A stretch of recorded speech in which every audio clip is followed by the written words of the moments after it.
Hi, KaoticSnakeNC. This is just going to be a quick guide on how to solo lib and just run you through some of the basics which are essential for newer pilots. One thing to keep in mind when you're libbing or air libbing is don't become disheartened when you come up against a good ASF pilot or another good lib crew and you get killed or they kill you 9 out of 10 times. The only way that you're going to get better and improve is just constantly work on it, like I did and most other experienced libbers did. You don't just become good overnight. It takes a lot of practice, and especially with the Dalton, air-to-air Daltoning has probably the highest skill, has probably one of, if not the highest skill cap in the game. The first thing that I'd like to go through is controlling the Liberator, which is what most newer pilots have a lot of trouble with when they try and solo lib. For example, in here, when they change seats and they just roll out like this, or they lose control when they change their seat. And the reason for this happening is because when you change seats in a lib, the lib will maintain whatever previous momentum it had. So if you're pitching or rolling at the time of changing seats, your lib will continue to do so when you swap. When you're first starting out libbing, I'd recommend holding your angle for 1 to 2 seconds prior to changing to the belly gun. And then as you become more experienced over time, you can reduce that down so eventually you can just swap almost instantly because you just give yourself the angle straight. You don't need to be perfectly level, so just belly facing down with all your indicators on 0, as some people say you have to. You can be at whatever angle you like when you change seats, just as long as you don't have any pitching or rolling momentum in the lib when you do change. You can even solo upside down, and when you change seats the lib will continue to just fall as it was, just so long as when you did change and prior to that you weren't pitching and rolling, and that it would just continue to go straight. However, I wouldn't recommend trying to do upside down and all sorts of fancy shots when you're soloing when you first start out, because that's just going to make your life a hell of a lot harder. Just find an angle that you like, and for most people that's just putting the lib at a 45-degree angle to the side and then shooting the target with the belly facing it. When you're soloing, you have to be a lot more aware of your surroundings, as you don't have a gunner or a tail gunner to constantly tell you when you've got another aircraft on, like an aircraft jumping you, or what the situation's like. You have to be constantly checking to ensure that you don't get jumped. Another thing is just to be in control of the situation at all times whenever possible. Although that's not 100% achievable, you can be in control of the situation to a large extent.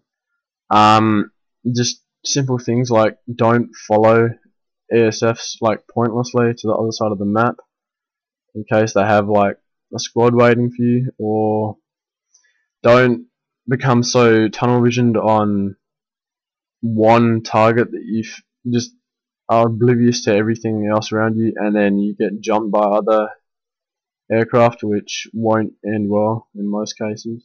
What you should be aiming to do is draw your opponent in when you're first starting up.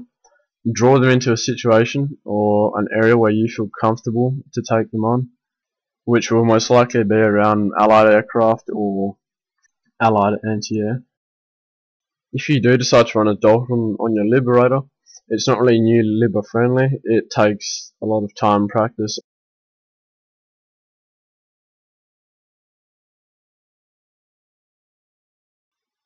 One thing people struggle with is when they get an ESF on their tail when they're libbing. You can use the tail gun if you like for that, but to be honest, it's not all that effective. Even with the Walker buff, it still takes time, which the ESF can wear your health down, which can leave you in a crappy situation afterwards. The easiest way to deal with an ESF is just roll your Liberator on its side a bit and then pitch down a little bit so that your belly gun has an angle on them.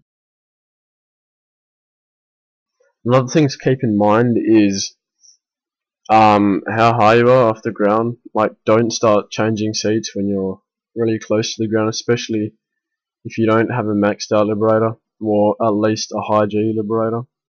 Take your time and also try not to rush your shots. As you can see in here, I'm rushing some of my shots.